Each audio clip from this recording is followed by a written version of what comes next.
90% of the lifestyle that you see people living in Miami, in California, in Austin, Atlanta, etc., all of these things, 90% of the time, are completely fake, bro. Now, today's video, we're going to be reacting to Miami is everything wrong with society. Now, I've been living in Miami for about five and a half years now, and I have come across some of the most interesting people. I'm talking about people who are literally sleeping on the couch at a friend's house, but wearing designer to go to the club, bro. What are we doing, bro? I've had conversations with women who are crying to me about how they don't want to do OnlyFans anymore. Crying to me about how they're tired of being bottle girls and working in the strip club. But then you see them on their post, on their Instagram, drunk, high, and in the club once again. It's like certain cultures breed this desire to keep up with a certain social status. That is what Miami is. And that's the reason why I don't have many friends and I don't go out very often, because it is easy to get caught in that trap. Miami, the magic city, is a modern American dystopia. It is the city which perfectly parodies America as a whole. It's where the country's billionaires have decided to live next door to each other. Jeff Bezos bought this $100 million home on Indian Creek Island, then bought his neighbor's mansion right next door. This ultra-exclusive billionaire bunker contains a 300-acre man-made island with its own private golf course that looks like something straight from Dubai. Across the street is Mark Zuckerberg's residence. Then you have Jared Kushner and Ivanka Trump owning property there, along with Howard Schultz, Sergey Brin, and Larry Page. You might even $262 billion, $334 billion made this guy look poor. Made this guy look impoverished. bump into Peter Thiel down at the local Equinox, where you can just casually go past one of his many houses.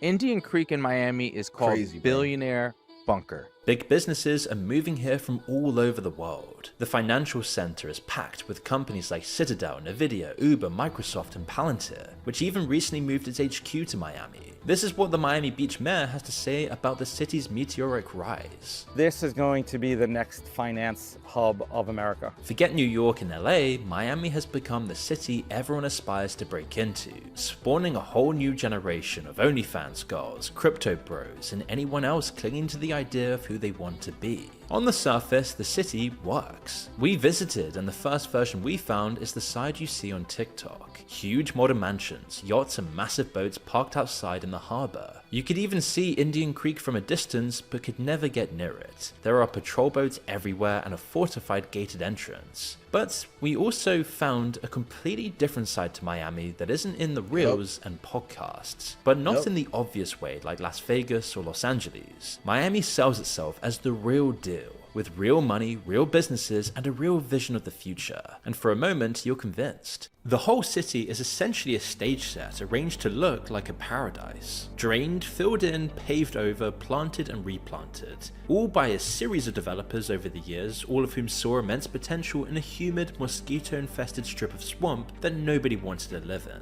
The palm trees that line every boulevard aren't native to South Florida. The majestic royal palms were imported from Cuba. The coconut palms came from the South Pacific by way of the Caribbean. Even the sand on Miami Beach itself gets trucked in every few hours because the real beach keeps washing away. So this is a place built on appearances, so it's not really a surprise then that it's the global capital of an economy that runs on them. Take this guy we met in Brickell, wearing camera sunglasses and making content by hitting on girls. I just go around hitting on girls with them, bro. Pretty much it. The glasses, just slick it, record. Been doing it for a while now, like 2 years now. I was on TikTok one day scrolling and I saw this guy doing it. I'm like, yo, you know what? I could do that too. So I just bought him one day, bro. I remember I uploaded one video and then boom, my life changed forever. He told us that Miami is his best market. Best videos I've ever made was out here. Dude, I think I saw one girl, dude. Oh my God. Out here? Right there by that like little trailer. It was fake, obviously. Yeah, right. Dude, her ass was huge. I was like, yo, like, I walked up to her, I'm not gonna lie. Like, yo, like, your ass is humongous. And I think, yeah, That's a crazy she won the award for the biggest ass. That is hardly surprising because Miami is ground zero for the looks-maxing movement. It was why Louis Theroux spent most of his time there filming his latest documentary Inside the Manosphere. There's also people like Dr. Miami, the city's most famous plastic surgeon who built a massive platform live streaming Brazilian butt lifts from his clinic in a city that's become the BBL capital of the world. On average, how many BBLs do you think you're doing? A lot. Like in a day or Oh, no, and it's not a factory. It's not like 15 a day. I would say 2 a day, maybe. 1 or 2 a day. How many butts are That's out there a in lot, the world? bro. Bro, 2 a day? To average 2 a day, that's 60 a month. That's 60 girls getting a BBL with this one guy per month, bro. Of Dr. Miami, yeah. Thousands. Yeah? Thousands and thousands. Yeah, I've been doing this for a long time. Yeah. Aside from all the BBLs, when you're out in Miami at night, you notice another huge part of its identity, the clubs. Miami nightlife isn't really a scene so much as the gravitational center the rest of the city orbits around. Most of the people you see at the airport end up at one of the club tables within the first weekend in town. We spoke to Sneeko, who resides in both Miami and New York, seeing how life really is in the center of Miami in Brickell, and why everyone seems to be moving here. Well, right now I have a gun on me. I can't do that in New York. Like everywhere I go, I'm strapped. The taxes are better, and there's more. Everyone says that this is the new LA. It's just like there's a lot of motion here right now. You want to be where the action is if you're trying to grow. Yeah. But he also made the same observation everyone makes about Miami. You need a very deep wallet if you want to actively get involved in everything it has to offer. Most of the people in Brickell that live here are millionaires, or at least like close in terms of assets and in business. Yeah, I was in most of these people are millionaires. It's true. And when we were kids, being a millionaire sounded insane, right? But now it's like pretty much almost everybody that I talk to around here that you see has the. Bro, it's like being a millionaire in Miami. And this is the #1 reason why I even moved out here. I wanted to move to Miami because I wanted to be around people who are also getting money, bro. Like and not in like a, oh yeah, I want to be a part. No, getting money so that I can learn how to get money with you. Like I want to be able to learn how to hop into new businesses. I want to be able to tap into the mindset of these serial entrepreneurs. I want to be able to learn the life lessons, the disciplines, the dedication it takes to get to those next levels. But we reached a point where it's like being a millionaire in Miami specifically, it's almost like making $100,000, $200,000 in another state. It's damn near minimum, bro. Like, it's damn near minimum. It's kind of crazy, but it is what it is. And it's crazy how normal it's become. I think $100K a month was a benchmark. When you talk to those running the nightlife, they tell you more about who's fueling the city's image. This is Nate, one of the top promoters in the city. He also moved to Miami from New York, and he's the go-to guy for crypto millionaires and hedge fund kids who spend 6 figures a night just to sit at the best table. He estimates Miami contains, in his words, in Miami, you have the smallest but largest concentration of wealth anywhere in the country. And most compared to around 617 Las Vegas in second place. Well, Miami has earned a new title, and it is quite the scandalous one. The Magic City has been crowned the OnlyFans capital of the country. Well, a new study found that most models on OnlyFans are right here in Miami. Miami is also in the global top 5 for total money spent on. And it's so disgusting because girls in Miami will hear this news article and be excited. They'll be like, I'm part of that. Oh my God, like me and my girls, we do OnlyFans and we're a part of it. Yeah, like they're gonna be excited about that shit, bro. And I think that in itself is the problem with Miami, bro. It's like for you to be excited to be labeled a hoe is insane. It doesn't matter if you have money. You're labeled a hoe.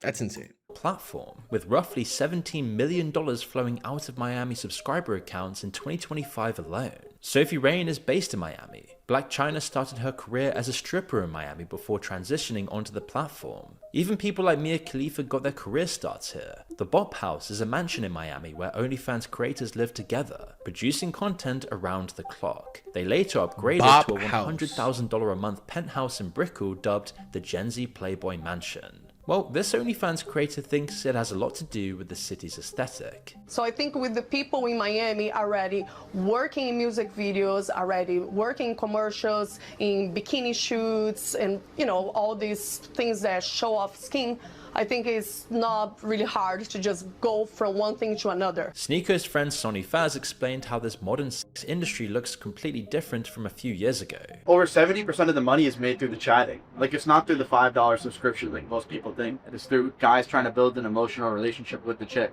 Yeah. And like literally they think they're talking to her, and they're not. They're never talking to her. Behind every successful girl on the platform, there are so often powerful unseen men taking a cut of the profits. Some of the biggest people, like, they'll start dating a girl and then it'll just be bikini pictures, and then they're now having steak free. Like, that's stuff. Yeah. This is what we found when we made our last video on OnlyFans. Sophie Rain claims to have grossed over $100 million on the platform, yet she didn't post explicit content for most of her career. One single subscriber, a man called Charlie, who she says has a wife and kids, has paid her around $7 million, mostly for messages. Shout out to Charlie. Shout out to Charlie. But obviously, not everyone is a part of the super rich class and can afford to pay Miami's huge bills. In fact, almost everyone is in debt. Florida has one of the highest household to debt income ratios in the country. Auto loan defaults across South Florida have been climbing for years, especially on all the high-end leases you see, so the Lamborghinis, the G-Wagons, the Range Rovers dotted around the streets. Even the wealthier residents are spending so far above what they bring in that they're effectively living one bad quarter away from the same edge as everyone else. Miami is what lifestyle inflation looks like at scale, and it's a warning sign of what's to come elsewhere. A city where the baseline has been skyrocketed unrealistically high to meet an unrealistic environment with unrealistic costs that can't be sustained. The gap gets papered over with credit, trust funds, and crypto bets. You live fast and run out of money young and hope to get a lucky break just before you plunge off the precipice. You start noticing that everyone's flocking here for the opportunities, staying for the lifestyle, and somewhere along the way, the line between the two disappears. Gets crossed, yep. Blurring the lines has been the city's strong bro. suit since the start. Go back to the late 70s. That's exactly what I was saying earlier. I came out here for opportunity, meeting people, and I have done so far. I've been able to put myself in certain situations where I go from making 15 a month to 50 a month, from 50 a month to 80 a month. Like I've been able to meet the people that I needed to meet to get to where I am, right? But there are a lot of people who, once they get to that 80 a month, they start doing the Miami shit. They start doing the lifestyle shit. And that's where it gets dangerous. That's where, oh yeah, I'm just going to the club for networking, becomes going to the club to blow a bag. That's where it becomes, oh yeah, I'm just buying this watch so I can walk into the room and people who have money notice that I have money. And that's where it becomes the flexing. That's where it becomes toxic. But as long as you stay rooted, I feel like as long as you stay grounded, as long as you stay rooted in who you are truly, and don't let outside factors affect who you are, don't let people's opinions affect how you live for yourself, you'll be good, bro. But as long as you live for others, you're cooked. It doesn't matter what city you're in. As long as you live for others, you're cooked. Even if you live in the hood, but you're from a good environment, you're going to start acting like people who live in the hood just because you care about what they think. Your environment affects the way that you move, affects the way that you live, affects the way that you think, your belief system, your paradigm. Everything comes from your environment. Be selective, but also stay true to you. And the Colombian cartels needed somewhere to put billions of dollars a year in physical cash. So Miami banks were eager to help. By the early 80s, the local Federal Reserve branch was sitting on a bigger cash surplus than any other branch in the country combined, because there was so much drug money flowing through the system. That last prediction is as valid now as it was then, as money was cleaned up and poured into the condos and hotels, which formed the first generation of the skyline you see today. And it never really stopped. After the 2008 financial crisis, anonymous shell companies were buying Miami homes for over $100 million a week, mostly in cash with no names attached. When the Treasury finally stepped in and forced these companies to reveal who was behind them, the anonymous buying mysteriously dropped by 70% overnight. A lot of that was foreign money, South American oil executives laundering stolen cash, wealthy elites fleeing collapsing economies, crime families parking capital offshore. or Russians swerving sanctions and relocating from Europe or Dubai.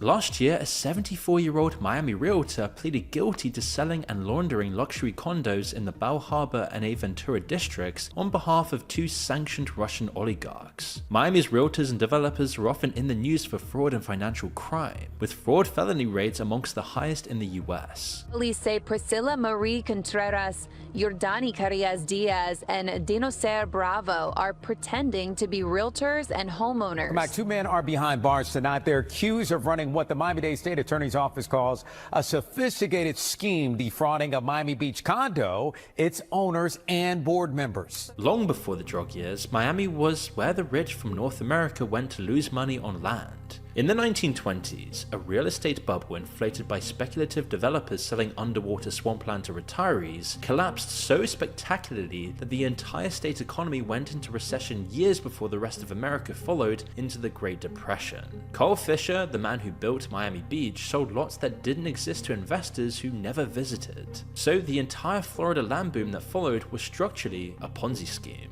And that reputation followed Miami until now. The savings and loan scandals in the 1980s, mostly in South Florida. The practice of aggressively selling worthless stocks to vulnerable people, also South Florida. The mortgage fraud of the 2000s, a good portion in Miami and Florida. And then of course, Miami made itself the natural home for crypto, NFTs, meme coins, and whatever else, because the people pushing them knew the local culture would eat it all up. Several of the most notorious illegal ICOs and crypto investment schemes have traced back to Miami. It's the same story in the city's biggest new luxury development. This was supposed to be the most luxurious apartment complex ever built, a 66-story tower called the Aston Martin Residences. Yes, that's an apartment block branded by the British luxury car maker. It's a $1 billion project and the tallest all-residential tower on the East Coast. It was sold as coming with a private marina, a helipad, exclusive beach club access, the full works for Miami's new money class. The top penthouse alone sold for $59 million. By the time the building opened in 2024, it was already 99% pre-sold. And of course, the promotional materials looked spectacular. These high-end luxury buildings are perfect money laundering. Like low-key, this isn't gonna, I'm not gonna, never mind. But not long down the line, it became a gluttonous monument to Miami's fakeness. The issues with it are nearly endless. The helipad was never built. The beach club access hasn't come to fruition. The building, according to a lawsuit, is literally falling apart. Concrete is spalling off of the balconies and dropping onto the streets below.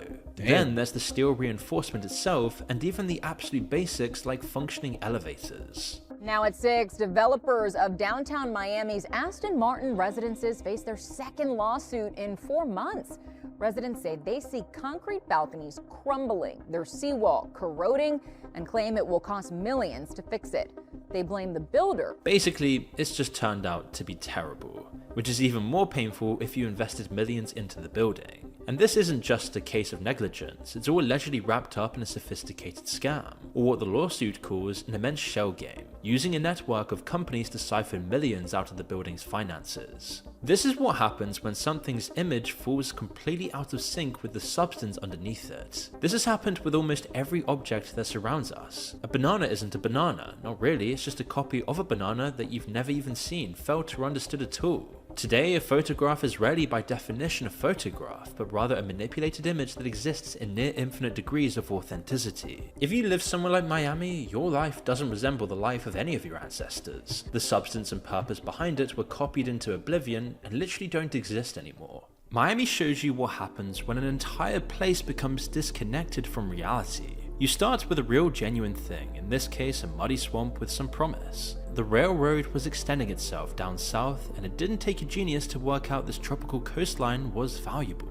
Then the constructed image began to distort what lies beneath it. At first it was pretty reasonable, supply and demand economics driven by people who wanted to live in a warmer climate. But Miami by the 1980s had created a compelling exportable image with its neon lighting and colourful suits. The Miami Vice aesthetic that made its way around the world. A glamorous appearance began to take over a more complicated reality dominated by gangs and scammers. In this respect, Miami was precisely like Dubai. A place manifested into reality through the pure power of greed and human willpower. You end up with a simulation of a real place with imported palm trees, sand, broken buildings that cost millions but are vapid, lacking substance and not underpinned by anything real or honest, where the people and population becomes fake, superficial and materialistic. The French philosopher Baudrillard called this the simulacra, which was inspired directly by America. The US makes the simulacrum inevitable as it has little ancient human history, or in Miami's case, zero history spanning back longer than about 75 years. That's plagued the city over time and the local government knows it. Around 2020, the former mayor Francis Suarez tried to reboot the city's image. He launched a cryptocurrency called Miami Coin,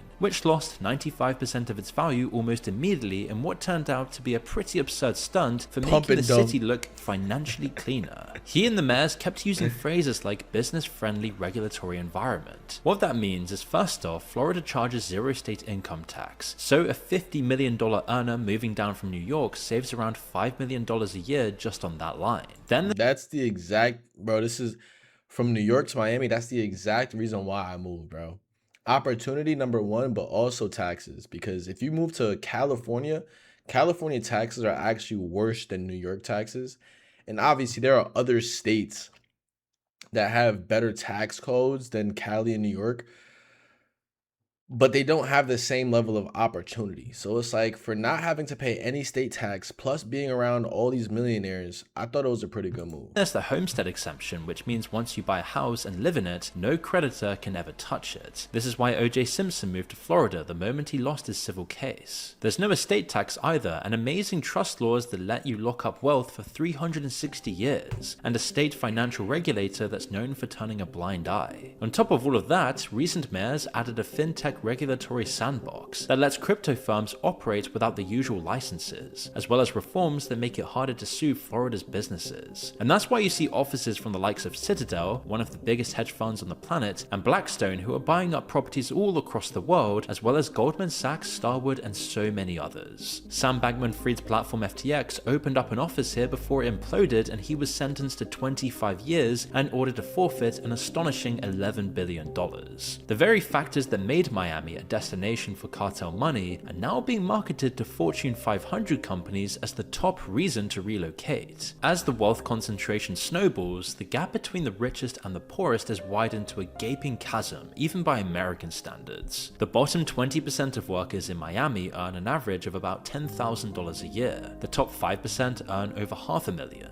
The median net worth for white families in the city is around $107,000. For American-born black families, it's $3,700. Nearly 1 in 5 people in Miami live below the poverty line, and over the years, thousands of residents were relocated to make room for a highway interchange, and the poorest parts of the city were displaced into the hills away from the glamorous seafront. We visited one called Overtown, right next to downtown and Brickell, and most who visit Miami for a holiday have never even heard of it. It used to attract some of the biggest names on the jazz and soul circuit, hosting iconic gigs by James Brown, Ella Fitzgerald, and Ray Charles. Today, right next to the fancy Brickell and downtown area, it has some of the highest violent crime rates in the entire state. Also developing here at noon, a woman in the hospital. She was stabbed several times. It happened last night in Miami's Overtown neighborhood. A man is fighting to stay alive in the hospital after a shooting in the Overtown neighborhood of Miami. A man is fighting to stay alive in the hospital after a shooting in the Overtown neighborhood of Miami. A third and final boy taken into custody, charged as an adult for his alleged role in the rape of a 12-year-old girl in an Overtown community garden last June. We literally tried to film there and got threatened and had to leave. Oh, we're just doing because we're from Europe, we're just filming Miami. Nah, not over here. Alright, yeah, we'll get out of here. Alright. Another of Miami's most notorious districts is Liberty City. People often assume Liberty City from GTA is based on it, but that's purely a coincidence. While Liberty City has cleaned itself up over recent years, it's a former drug trafficking hotspot and its violent crime rate remains more than double the national average. An OG former shot caller who grew up during the cartel era and served 21 years in prison described what this world looked like from the inside. I'm brought into the game out of violence. That's the first language in Miami, violence. If Miami homicide saw that it was over some drugs, they would say, just chalk it up. Let's move on. Part of the war, because it was going on so much, people are dying every day. Miami's intense wealth segregation, with the richer on the seafront and the poor in the inner city, might actually one day be an ironic twist of fate. Because the city itself sits on a gigantic base of porous limestone, meaning the ground beneath it works like a sponge. You can't build a seawall against it because the water percolates through the rock itself. In Miami, sea levels have risen about 6 inches in places since 2000, and the city's average elevation is 6 feet. There's a time of year called king tide when the tides are at their highest and water spills through the streets. It's not really what you envision when you think of Miami. Miami's always flooded to the worst. The inland neighborhoods on the higher ground that don't flood are where the poor were pushed to by decades of development. But now that the expensive parts of the city are starting to quite literally go under, the high ground is suddenly very valuable. So they're doing everything they can to buy it. And eventually it'll— Bro, that's crazy. This is literally where I go to a shooting range. There's a pawn shop right here, there's a gas station right here. This is the shooting range. Suddenly very valuable. So they're doing everything they can to buy it. And eventually it'll just be another wave after wave of gentrification like Miami has already seen in places like Wynwood, a place that was once the ghetto like Overtown just a few years ago, that has become yet another place for endless condos and overpriced coffees. And the risk here really is imminent, and yet nobody wants to talk about it. In June 2021, a 12-story beachfront condo in Surfside, a suburb just north of Miami Beach, collapsed in the middle of the night and killed 98 people.